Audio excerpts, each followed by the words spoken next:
Here are 4 key secrets to lasting sanity. Most of us try to manage stress through optimism, through the hope that challenging circumstances will change eventually. But sometimes optimism isn't enough. Sometimes circumstances can seem so sophisticated and intense that it is difficult to see how there could ever be an end to the current problem. So clearly, optimism can't be the most ideal way to deal with stress in our lives because it can't be used in all situations. So if you remove optimism, aren't you left with despair and pessimism? Only if you cling to the victim role and allow it to go unchecked. Because when we say that we're stressed, we're essentially taking on the victim role. Life is doing something to you, or so it appears. By allowing the victim role to fall away, you no longer demand an end to the current challenge, because you're no longer taking what's happening and separating yourself from it and building an identity around it. You're essentially taking yourself out of time, off of the path of struggle, and into the eternal now, which has no stories attached to it. The more you step out of the victim role, the more you start to see that being a victim is not actually so innocent after all. That if you're not in immediate danger, if you're not being chased by someone with a knife that's trying to stab you, or you're not in the midst of a very abusive relationship, stress is, for the most part, an ego trip, fueled by arrogance and ignorance. Arrogance in the sense that you're essentially claiming that you know how life should operate, better than life itself, better than the force that brought you into this world, that breathes your body, that pumps your heart, that rises the sun, that moves the ocean tides.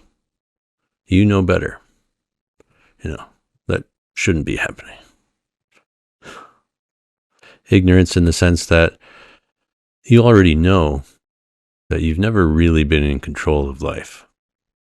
So to say that something's going wrong is no different than saying that you've been in control of life all along and its outcomes. So letting go of the victim role allows you to be the center of calm amidst a swirling storm of chaotic life circumstances.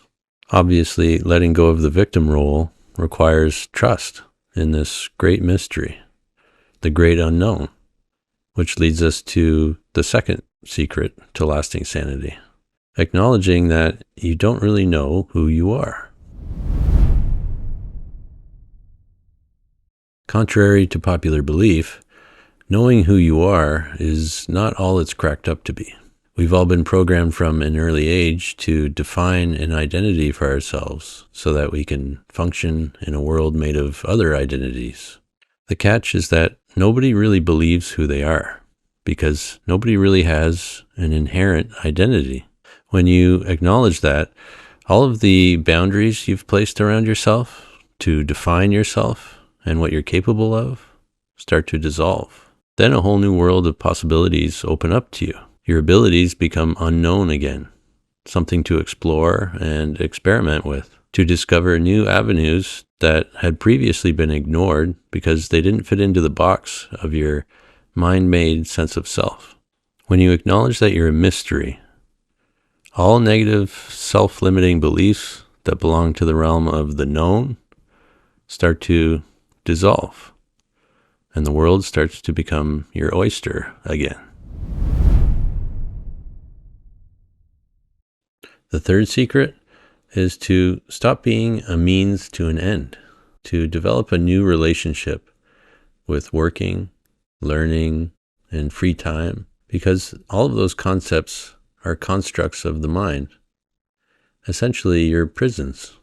They place importance on one specific type of living situation over another, which creates this background struggle, sometimes a torturous experience, where life is rejected until it meets the approval of your mind.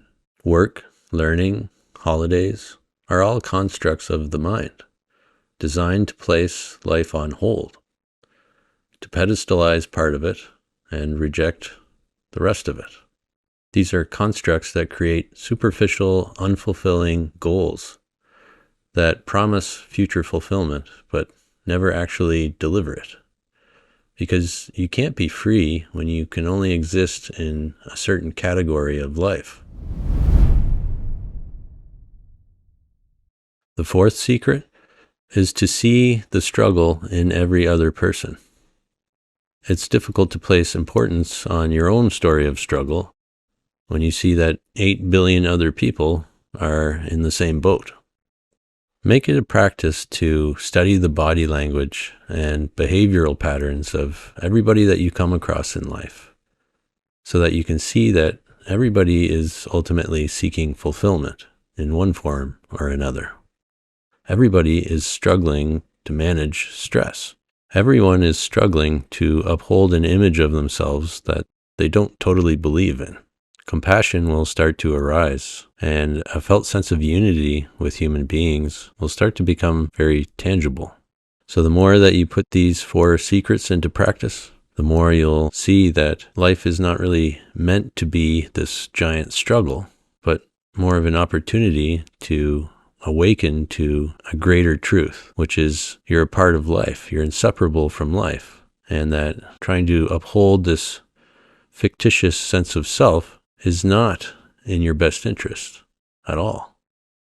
So any future challenging situations are then going to be taken as opportunities to let go of that fictitious self and merge, quote unquote, merge more with the greater reality, existence, the cosmos, life.